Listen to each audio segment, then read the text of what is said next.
Nueva app, actualízala y descárgala en App Store o Play Store. TVC va con vos.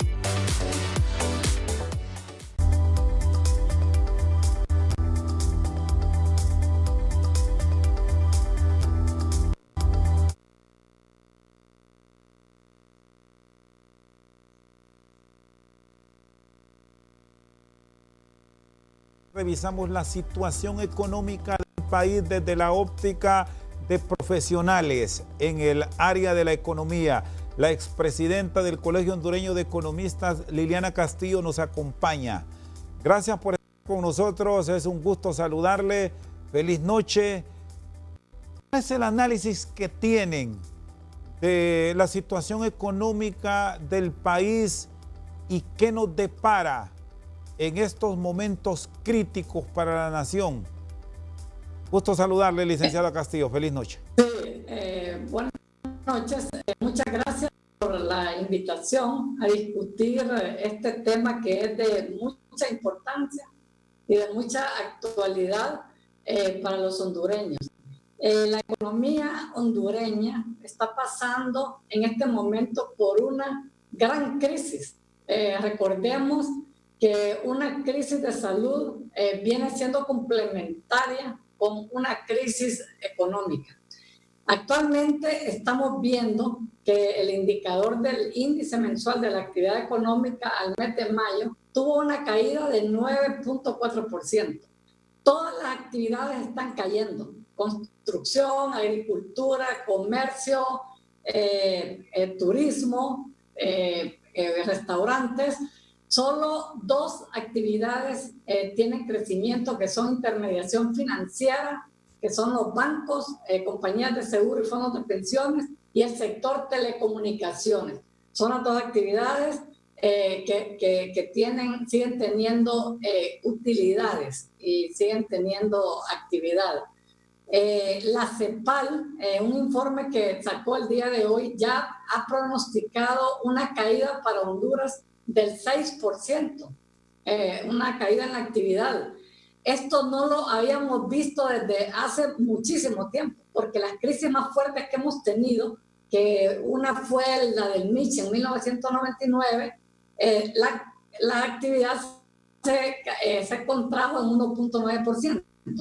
Y 20 años después, en el 2009, por el problema que se dio en Estados Unidos en la parte del sector financiero, la economía se contrajo en 2.3%. O sea que esta situación que estamos teniendo en este momento es una situación bien crítica, a tal grado que se están perdiendo muchos empleos, se van a seguir perdiendo, porque recordemos que para salir de esta situación, mientras no esté sana la población, no puede estar sana la economía. Son dos cuestiones que se complementan, y para lo cual habría que ver, digamos, qué mecanismos se utilizan para concientizar, sobre todo más a la población joven. Recordemos que la pirámide poblacional de Honduras es muy diferente a los casos, digamos, que tuvimos en Europa y España, donde tiene mucha población mayor. Allá la población arriba de 65 años anda arriba del 20%. Aquí en Honduras este segmento solo es del 5%. La mayoría de la población, el 64%, está entre las edades del 15 a 64 años. Por lo tanto, es ahí donde hay que hacer más conciencia, porque en la medida que estos jóvenes, la pirámide nuestra tiene esa ventaja, que hay mucha juventud, hay mucha mano de obra joven, y es la que hay que conservar, ¿verdad? Repito, conservando la salud, se va a conservar la economía. Y ya que me expone esto, licenciada Castillo, de dos áreas que han mantenido a flote la economía en sus prestaciones de servicio, el sistema financiero y el área de las telecomunicaciones, apartémoslas, porque siguen con buen paso dentro de la finanza nacional. ¿Qué áreas deben en este momento potenciarse a nivel de país para no dejar morir la economía y tener estos niveles que me expone hoy, los ha hecho públicos la Comisión Económica para América Latina, que nos deja con una economía prácticamente no deficiente, sino que agonizando, casi muerta en muchas actividades que hasta hace unos meses eran la gran esperanza de las finanzas nacionales. En los últimos años, aquí las actividades que han tenido más dinamismo y que son generadoras masivas de empleo han sido la maquila, el sector agrícola, el sector construcción, el sector comercio. Esos son los que tradicionalmente han generado más empleo y yo considero que se debe de seguir apostando por esos sectores, ¿verdad? Sobre todo el turismo, la parte agrícola. Pero tenemos algunos inconvenientes. El sector financiero no le da crédito al sector agrícola. De todo el crédito que otorga al sector privado, únicamente el 5% es el que destina a este sector y en su mayoría es para los grandes agricultores. Y ahorita lo que se requiere es un apoyo a los micro y pequeños agricultores y empresarios en todo este sector que es más del 70% y son los que tienen más problemas ahorita para poder salir adelante. El sistema financiero es difícil que los apoye porque a ellos les piden garantías reales de las cuales ellos no disponen. Esta gente normalmente trabaja con tarjetas de crédito, que es un crédito bien oneroso, con tasas de interés arriba del 50% anual. Ahí son mecanismos que debería de sacar el gobierno para hacerle préstamos de una forma directa, tal como han hecho otros países. Y no solo países de América Latina, sino otros países como Estados Unidos que subsidian bastante la producción agrícola. Y yo creo que en este momento de crisis es el momento en que hay que apoyar más la producción nacional. Ya dejemos de estar importando tantos productos suntuarios. En la balanza de pagos, que es la que más se va a ver afectada en esta situación, porque van a caer las remesas familiares en alrededor de 20%, lo cual nos va a reducir alrededor de $1.000 millones, que es dinero que no van a recibir los remitentes de remesa. Nos va a bajar el consumo privado, nos va a bajar la inversión privada, porque ellos ni van a consumir ni van a invertir, y nos va a bajar la demanda externa de nuestras exportaciones del exterior. No nos están comprando porque la economía está paralizada en muchos países. Por otro lado, en el sector externo también se va a reducir la inversión extranjera directa y se van a reducir las exportaciones. Entonces, nosotros no podemos seguir importando. Del total de importaciones que tiene el país, que son alrededor de 11.000 millones al año 2019, importamos 2,5 veces más de lo que nosotros vendemos al exterior. Solo vendemos alrededor de entre 4.000 y 4.500 millones de dólares en bienes, ¿verdad?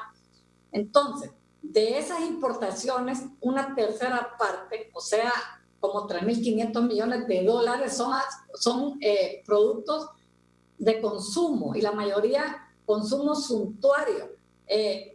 Se ve ahorita que está disminuyendo el consumo en automóviles de lujo, en celulares, porque recordemos que en este país vemos que la población adquiere esos bienes considerando como que fuéramos un país que está en bonanza, y somos uno de los países más pobres de Latinoamérica.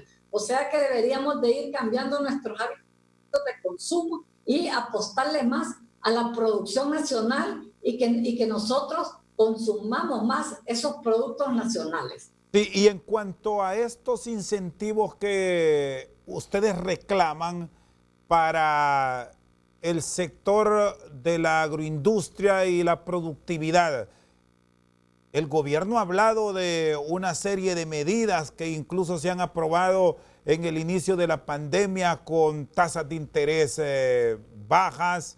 Están llegando a esos productores que pueden ser claves para la economía de subsistencia allá en el interior del país, para esos sectores que no llega el recurso que está disponible a nivel de los grandes centros financieros. ¿Cómo lo han analizado a nivel del Colegio Hondureño de Economistas, licenciada Castillo?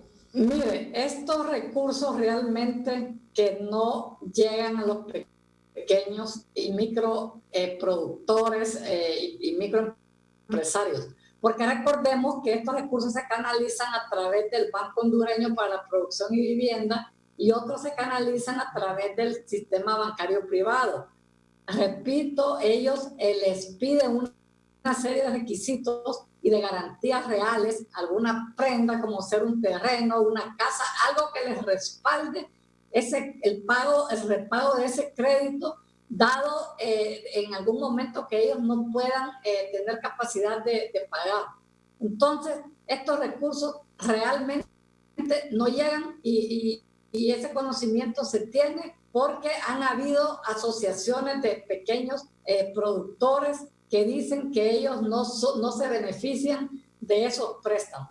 Por eso, repito que ahí es donde se debería de buscar algún mecanismo de tal forma que los fondos lleguen hacia ellos, ¿verdad? Que realmente reciban ese apoyo para poder dinamizar la producción y sobre todo en el actual momento en que nos encontramos. Pasa por una reforma a lo que aprobó ya el Congreso Nacional en tiempo de pandemia, que busquen o se encuentre una flexibilidad para apoyar a estos pequeños productores. Exactamente, es lo que debería de buscarse, una flexibilidad, porque el problema se da de que los bancos son muy cautelosos en dar apoyo a estos segmentos de pequeños y medianos productores o comerciantes, porque no cuentan con las garantías reales y ellos tienen que cumplir con ciertos parámetros en la Comisión Nacional de Bancos y Seguros, parámetros a nivel internacional. Entonces, tiene que haber algún grado de flexibilización de tal forma que se les concedan créditos con condiciones más flexibles, que no les pidan garantías tan fuertes, que les den un plazo de pago que sea largo y una tasa de interés subsidiada, que la tasa de interés sea baja, de tal forma que ese sea un estímulo para que ellos puedan seguir produciendo. Si eso no se da, es bien difícil que se logre dinamizar la economía y miremos que, como repito, esta caída que se espera para este año nunca se había visto. Entonces yo creo que sí es de buscar otras alternativas y que sean más flexibles. Está con nosotros al banquillo la expresidenta del Colegio Hondureño de Economistas, Liliana Castillo. Vamos a una pausa, en breve continuamos.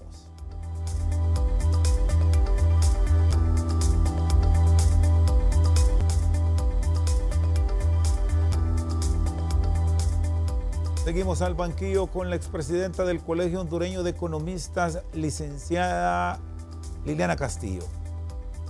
Me hablaba de el impacto que se está generando en la economía de la región. Vamos a hablar de Centroamérica en un inicio y de las enormes dificultades que se tienen en nuestros países para preservar los empleos. ¿Cuáles son las fórmulas ideales de ustedes que viven estudiando estos problemas que se están generando en los últimos 4 meses en la región para salvar esta economía? Porque ahora hablar de crecimiento económico es una palabra que para los financistas y economistas debe desaparecer. Aquí es salvar con ingenio lo poco que nos está quedando. ¿Qué proponen ustedes, licenciada Castillo? Sí, aquí es cierto, ahorita es caída de la actividad la que estamos teniendo, caída en los ingresos del gobierno. se espera que al final del año posiblemente se dejen de percibir alrededor de 30.000 millones de lempiras en relación a lo presupuestado. Es preocupante esto porque no van a haber suficientes ingresos para hacer frente al gasto corriente de sueldos y salarios, al gran monto de servicios de deuda que debemos tanto en capital como en intereses, así como otras obligaciones que se tienen como país. Aquí hay varios elementos, y como lo mencionó usted, el Instituto Centroamericano de Estudios Fiscales, ya Díaz, lo viene mencionando a nivel de la región, de que habría que revisarse las exoneraciones fiscales, porque Honduras, a nivel de la región, es el país que tiene el porcentaje más alto de exoneraciones fiscales equivalentes a 6 puntos del Producto Interno Bruto, que más o menos equivale a 42.000 millones de lempiras anuales. Estas exoneraciones, nosotros estamos de acuerdo en que se den cuando las actividades que se realizan y que las empresas generen empleo y que una vez que ya alcancen el equilibrio necesario, ya sigan, ¿verdad? Y que las exoneraciones se les vayan reduciendo gradualmente. Pero lo que se ha visto es que han pasado muchos años y algunas no generan los empleos que se requieren o que se esperan y siguen gozando de esas exoneraciones fiscales. Ese es uno de los temas. El otro de los temas es el tipo de impuestos, ¿verdad? En casi todos los países tenemos impuestos regresivos, es decir, que los que más tienen ingresos pagan menos y los que menos tienen pagan más, cuando debería ser a la inversa, ¿verdad? Y es lo que se pide en todos los países y por lo que viene abogando el ICEFI, ¿verdad? Que es el Instituto Centroamericano de Estudios Fiscales. Ante esta situación crítica, porque vienen periodos difíciles, todos creo que estamos pensando como economistas en que debe de revisarse y hacerse una reformulación del presupuesto de la República, ¿verdad? Porque ya se sacó un proyecto un borrador para el año 2021 y casi viene en las mismas condiciones que como que la economía fuera a seguir igual. Y todos sabemos que no es igual, que estamos en una crisis que va a costar salir de esta crisis, ya lo hemos visto en otros países, que abren la economía gradualmente, luego hay momentos en que tienen que volver a cerrar porque tienen que ir buscando ese equilibrio entre economía y salud, porque de nada sirve abrir la economía cuando se va a estar enfermando la gente.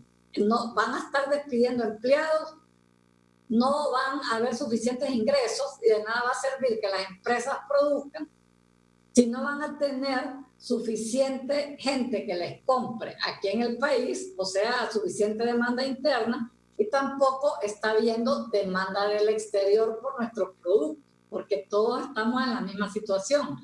¿Y cuál debe ser? Hay que hacer una revisión del presupuesto, redefinir prioridades, ¿verdad? Que si hay gastos que tenían pensado hacerlos en el 2021 y ven que los ingresos no van a alcanzar ni siquiera para hacer frente al gasto corriente, no es prudente estarse endeudando para seguir repagando la misma deuda que se ha contratado y pagando salarios, ¿verdad? Que en algunos casos son exorbitantes, que por lo cual también debe de tratar de revisarse y trabajar en una ley general de salarios, sobre todo los salarios más altos que se tienen en todo el Estado. Sí, en el marco de esta regulación, o en esta reformulación más bien presupuestaria, que usted me dice debe comenzarse a analizar dadas las circunstancias que tenemos y con el horizonte cercano que habrá que presentar un proyecto de presupuesto de la República el 15 de septiembre, estamos a 2 meses exactos.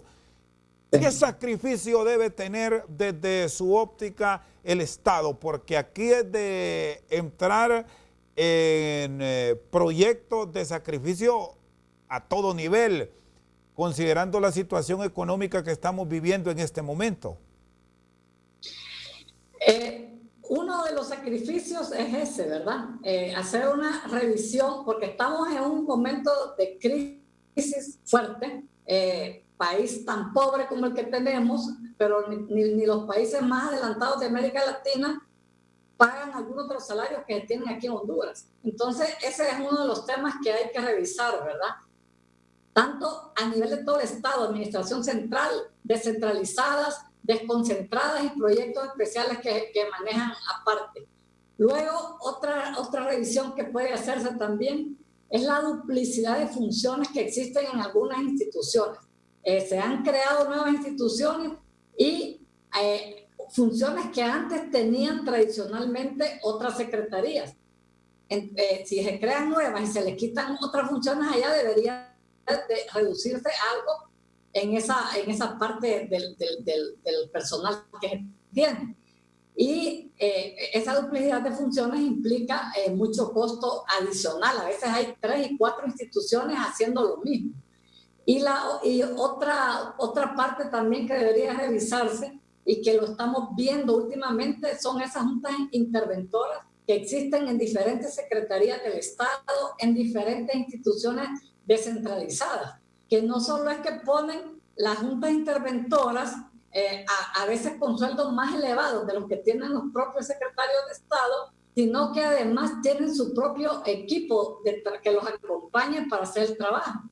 Hay juntas que ya tienen varios años de estar ahí, entonces deben de tomar la decisión: o dejamos la estructura que tradicionalmente han tenido estas instituciones, o se deja la junta interventora. Pero creemos que no es necesario tener 2 plataformas, digamos, o 2 estructuras a la par, devengando salarios bien altos, creando más gastos para el Estado y sobre todo en esta crisis en que nos encontramos. Yo creo que son muchas las revisiones que podrían hacerse y considerando la crisis actual.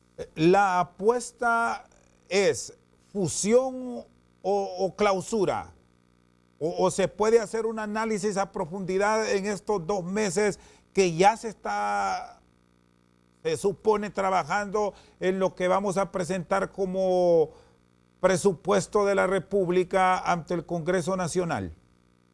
Sí, yo creo que lo que debería de hacerse es fusión, o sea, ver si 2 instituciones hacen las mismas funciones, entonces ver cuál de las 2 se va a quedar y una que absorba la otra, pero no tener 2 estructuras para hacer trabajo similar. ¿Y cuál debe? Es una de las cosas que debe revisar. ¿Y cuál debe ser el rol de la clase política? Vamos a ese escenario ahora, licenciada Castillo, porque recordemos que tenemos a futuro. Política abierta en nuestro país, actividad de los diferentes partidos legalmente inscritos. ¿Cómo encontrar equilibrios para pensar en función de país y no en los intereses de que si cerramos esta institución, si fusionamos, si bajamos salarios, como ustedes proponen, eso no porque nos afecta nuestro valor político frente a nuestros seguidores? Y ese es un punto que puede resultar clave en el marco de todas estas propuestas, de los proyectos que ustedes como miembros del Colegio de Economistas y también muchos financistas se están proponiendo.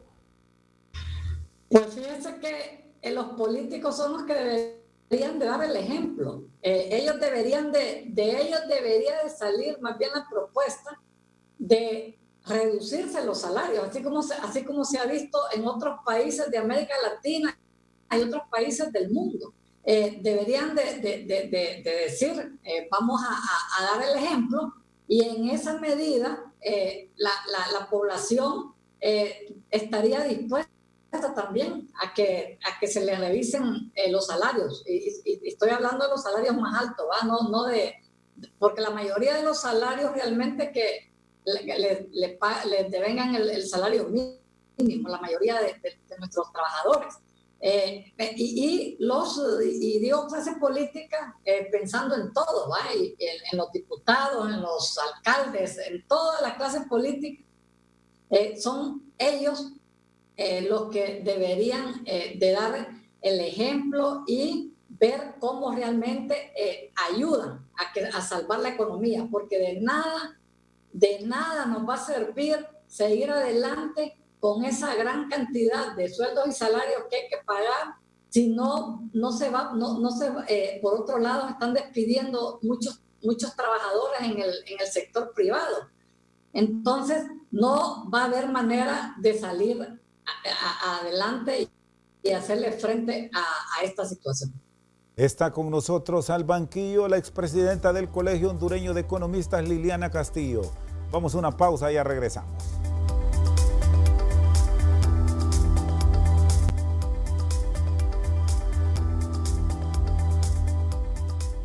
Seguimos esta noche al banquillo con la economista Liliana Castillo. ¿De qué forma se deben manejar las aperturas de diferentes comercios, diría de diferentes actividades, para salvar la mayor cantidad de empleo? Porque usted ya me planteaba de dos crisis, la crisis sanitaria y la crisis económica que estamos atravesando, no a nivel de Honduras, es a nivel del mundo. ¿Cómo encontrar un punto de equilibrio para no seguir con esa incertidumbre que hoy en nuestro país tienen más de 200,000 empleos suspendidos y la posibilidad de que se pierdan por motivo de la pandemia 500,000 puestos de trabajo, licenciada Castillo? Sí. Es preocupante la situación para muchos de nuestros compatriotas. Lo que nosotros pensaríamos es que esta apertura se vaya haciendo en forma gradual, tal como se había pensado inicialmente. Lo que se observó es que en algunos lugares dijeron que se iba a empezar con determinado porcentaje, pero abrieron con más de la capacidad que se dijo inicialmente.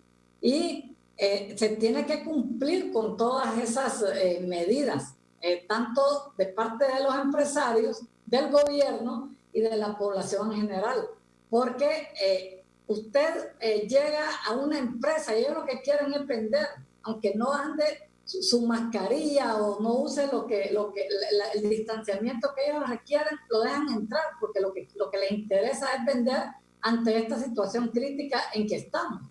Igual se han escuchado historias de las maquilas que tampoco guardan el distanciamiento que requiere y que por lo tanto hay muchos contagios. En las mismas instituciones del gobierno que nosotros creeríamos que están cumpliendo con las medidas de bioseguridad, tampoco lo están haciendo como uno pensaría.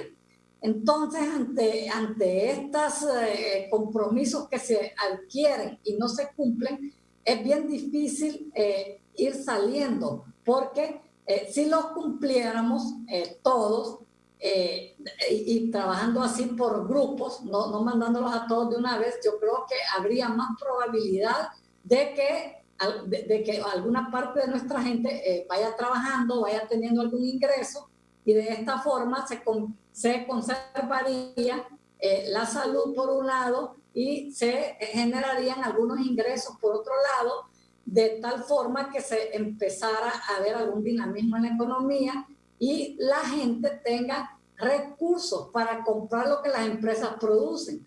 Porque si las empresas producen y no hay ingresos para que la gente compre, entonces de todas maneras no va a servir de nada, porque tiene que haber unas áreas que producen, productivas, y otras que consumen. En este caso, los consumidores no están teniendo recursos, están habiendo mucha pérdida de empleo, y ahí es donde al inicio manifesté que debe de haber una fuerte campaña de concientización, sobre todo a nivel de los jóvenes, y repito, a nivel de los jóvenes, porque Honduras es un país que la pirámide poblacional está concentrada ahí en la parte más joven. La población mayor de 64 años no llega ni al 5%. Entonces hay que enfocarse en ellos, en hacerles ver que en la medida que ellos sean más responsables y tomen más conciencia, que no salgan a andar contagiándose y después contagiar a otras personas. Yo creo que tiene que ser un compromiso integral, ¿verdad? O sea, de todos los sectores que vivimos aquí en Honduras. Yo creo que solo de esa manera se puede lograr, tal como se está viendo ya en algunos países de Europa, pero sí tiene que haber una buena disciplina en este sentido. Y cuando debatimos en este momento en el país si se prorroga por 2 meses más la suspensión de los trabajadores que ya cumplen justamente este 16 de julio, mañana, 4 meses. Hay mecanismos, hay un diseño puntual, cómo salvar empleos, cómo mantener esa esperanza en muchos trabajadores que hoy están con esa incertidumbre. Las empresas grandes yo creo que pueden buscar mecanismos para salvar esos empleos, pero recordemos que la mayoría de nuestros empresarios son pequeños y micros y es una economía informal que representa más del 70% de ellos, ¿verdad? Entonces, se ve difícil y ante estas dificultades que hay tanto desempleado, a veces lo que se espera es que las empresas cuando los vuelvan a recontratar ya no los van a contratar con los mismos beneficios que los tenían antes, cuando los tenían con tiempo completo, pagándole todos sus beneficios laborales. Eso lo empezamos a ver en cambio desde que se aprobó la ley temporal por hora, que empezaron a quitar empleos permanentes y lo cambiaron un permanente por 2 temporales, a los cuales no les dan ningún beneficio sus prestaciones laborales. O sea, que lo que se va a incrementar aquí en Honduras es el empleo y el subempleo visible e invisible.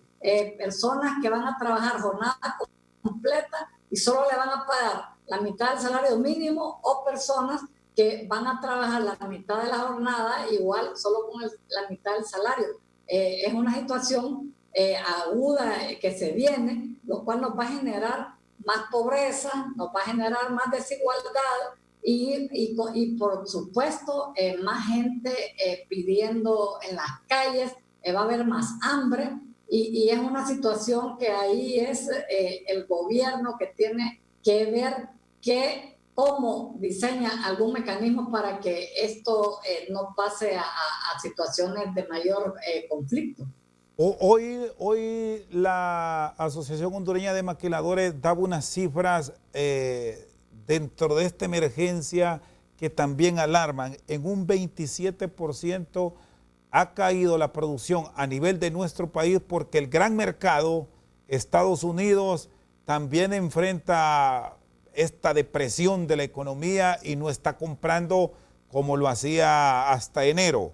Y si sumamos otro de los grandes mercados del mundo, la China, ellos hablan que su producción a nivel de la industria de la maquila ha caído en casi un 46% aproximadamente con cifras actuales. Y al dejar de comprar a la China, Estados Unidos, muchos creen es la gran oportunidad de nuestros mercados, porque pueden ser claves para abastecer Estados Unidos. ¿Tendremos esa capacidad dentro de todas estas dificultades que atravesamos? Mire, en este momento no creo que exista la capacidad y tampoco la intención de Estados Unidos de que aquello que va a reducir de comprarle a China se lo va a venir a comprar a estos países, porque recordemos que también está reduciendo lo que compra a nuestro país, a Honduras. Entonces, de nada nos va a servir porque a ellos también su economía también se les está cayendo drásticamente. Hay una gran cantidad, el desempleo les está subiendo, por lo tanto, igual a nosotros no nos afecta porque van a venir menos remesas a nuestro país, va a haber menor capacidad adquisitiva de los que reciben las remesas para adquirir los productos, nacionales e importados, lo que sea. En este momento, como estamos, no creo yo que tenga la capacidad y además que no hay suficiente demanda de Estados Unidos, que es nuestro principal socio comercial, ni de otros países que pudieran comprarnos. Yo creo que en el futuro, y si Estados Unidos le va a seguir dejando de comprar a China, ahí sí, cuando ya la economía vuelva a dinamizarse, ahí sí habría que aprovechar y absorber, digamos, ese mercado que se está dejando de comprar allá en China y producir aquí, de tal forma de que esas compras las hagan a estos países. Está con nosotros esta noche al banquillo la expresidenta del Colegio Hondureño de Economistas, Liliana Castillo. Vamos a la pausa, ya regresamos.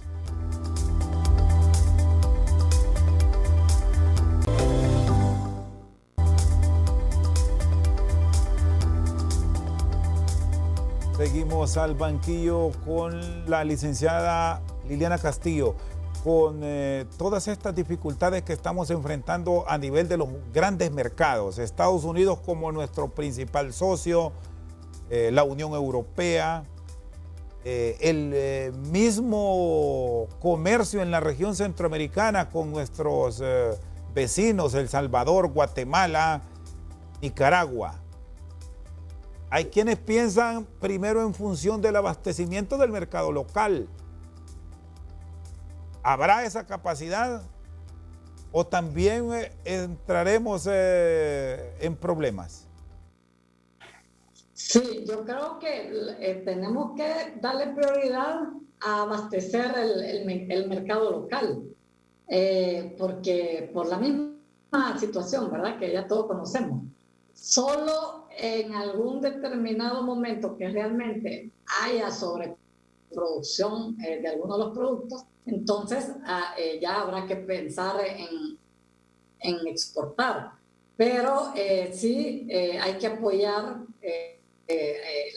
abastecer acá y apoyar al productor nacional. Recordemos que el comercio que nosotros tenemos con nuestro principal socio, que es Estados Unidos, y con Centroamérica, con todos ellos somos deficitarios en la balanza comercial de bienes. Solo con Nicaragua es el único país que nosotros le vendemos más de lo que ellos nos compran. Pero si ya nos vamos a uno por uno, le compramos más a Guatemala, le compramos más a El Salvador y le compramos más a Costa Rica de lo que nosotros le vendemos a ellos. Y traemos de esos países productos que se pudieran hacer aquí, porque de Guatemala estamos trayendo hasta vegetales, frutas, y de Costa Rica traemos lácteos y otras cuestiones que yo creo que incentivando un poco la producción nacional y dándole algún tipo de procesamiento, el consumidor local tendría que ir adaptándose y ver cómo apoya la producción nacional. Pero hacia eso deberíamos de ir, porque son más las divisas que erogamos comprándole productos a todos estos países de la que nos entran al país por lo que nosotros les vendemos a ellos. Y aquí entramos a un escenario que se torna también delicado, que es el valor adquisitivo de nuestra moneda. ¿Cómo vamos a enfrentarlo una vez que se supere la pandemia? Quizás ya situémonos en el 2021, porque esto va para largo. Compramos en dólares y eso va a implicar salida de divisas que se verán golpeadas en principio por la reducción de exportaciones, y sumemos a esa caída de las remesas, que son parte clave para el sostenimiento de nuestra economía. Sí, ese es un tema bien importante porque, como lo dije anteriormente, somos un país importador neto. Importamos, o sea, compramos del exterior al 2019 $11,000 millones de bienes y solo vendemos como 4.500 millones de dólares. Son mucho más divisas que erogamos de las que nos vienen aquí al país. Por otra parte, está el tema de la deuda. El tema de la deuda se ha incrementado drásticamente a tal punto que con esta última autorización que hizo el Congreso de 2.500 millones de dólares para la pandemia, más los otros 600 millones de dólares para pagarle a las generadoras de energía, la relación de deuda en relación al Producto Interno Bruto posiblemente alcance el 55% al final del año. Eso va a absorber, si a este año absorbía como 25% del presupuesto, lo más probable es que va a llegar a absorber 30% y así año con año va a ir absorbiendo más, porque no se generan los recursos, sino que se contrata más deuda para ir pagando la que ya se va venciendo, así como sucedió este año con 500 millones que se vencieron del bono soberano. Entonces, si el tipo de cambio se sigue depreciando, ahorita se ha estado apreciando en estos últimos días, pero supongamos que se siga depreciando, que siga subiendo, digamos, el valor del empira en relación al dólar estadounidense, el presupuesto va a estar más restringido, porque si solo tomamos como ejemplo el total de deuda, vamos a tener que erogar mucho más lempiras por la misma cantidad de deuda que debemos. Por eso es que es bien importante tener un buen respaldo de reservas internacionales netas para que se fortalezca el tipo de cambio y de esa forma no haya mayor depreciación en la moneda. ¿Por qué creen que se está apreciando la moneda en este momento? Porque se ha ido reduciendo unos centavos después de estar a más de 25, ahora está como, creo que el último dato que vi estaba como en 24.86 el precio de venta, porque no hay presión, no hay mucha demanda de divisas ahorita para importaciones, porque recordemos que como la economía está deprimida, estamos en una recesión económica, entonces no hay tanta demanda, y al no haber tanta demanda, por eso es que estamos ante esta situación. Pero al dinamizarse la economía y bajo el supuesto que el tipo de cambio se comience a depreciar nuevamente, viene, repito, más presión sobre el presupuesto de la República, y con todas las restricciones y las disminuciones que ya se está viendo que pueda haber en este y el próximo año. Debe tener la Secretaría de Finanzas en estos próximos meses mucho más cuidado, y en general el Ejecutivo en el manejo de esas partidas. Hasta ahora están hablando de un gasto superior a los 4.500 millones de lempiras en las compras que se han hecho a nivel de Inves, que ya sabemos el conflicto que ha generado, la Secretaría de Gobernación, que ha manejado también recursos de la emergencia, Copeco con Sinajer, que han tenido que hacer compras también de apoyo para familias pobres. ¿Cómo encontrar un manejo adecuado? Sí, son bastantes recursos los que se han puesto a disposición y sí deberían de revisarse, ¿va? Porque lo que se escucha es que no se ve realmente dónde están invertidos tantos recursos que se aprobaron para ese asunto de la pandemia.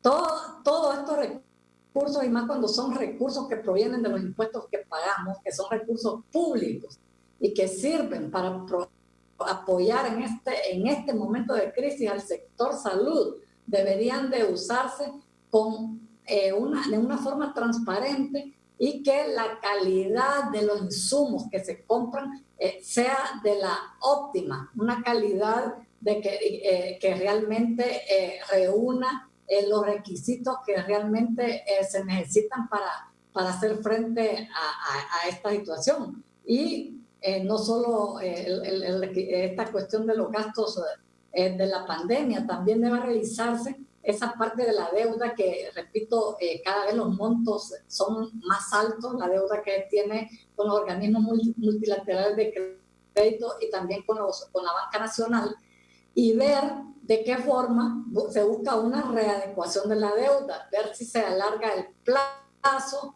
si dan algún tipo de ventaja o algún tipo de reducción en la tasa de interés, porque con donación es bien difícil que la den en vista de que todos los países estamos en la misma situación. Pero sí debería de verse algo así. Lo mismo debería de verse a nivel nacional. El sistema financiero local con la gente que le debe también debería de ver a qué negociación llegan, porque es difícil que les vayan a pagar aunque les den una prórroga y que ya se junten 2 cuotas. Sí, va a ser difícil salir de esta situación. Entonces, lo más conveniente es que se elabore una readecuación de deuda donde se implique un alargamiento en los plazos de pago, así como se pudiera establecer con los organismos multilaterales, porque va a ser difícil para el país con esa gran cantidad de deuda que se debe cumplir con ellos, o va a cumplir con la deuda o va a desatender a los mismos sectores que no se han atendido como realmente se ha requerido, que son los sectores salud y educación. Muy bien, le agradezco, licenciada Castillo, sus aportaciones esta noche aquí en Al Banquillo, muy amable. Buenas noches y muchísimas gracias, Rosendo, por la invitación. Esta noche nos ha acompañado en Al Banquillo la expresidenta del Colegio Hondureño de Economistas, Liliana Castillo. Por su sintonía, muchas gracias.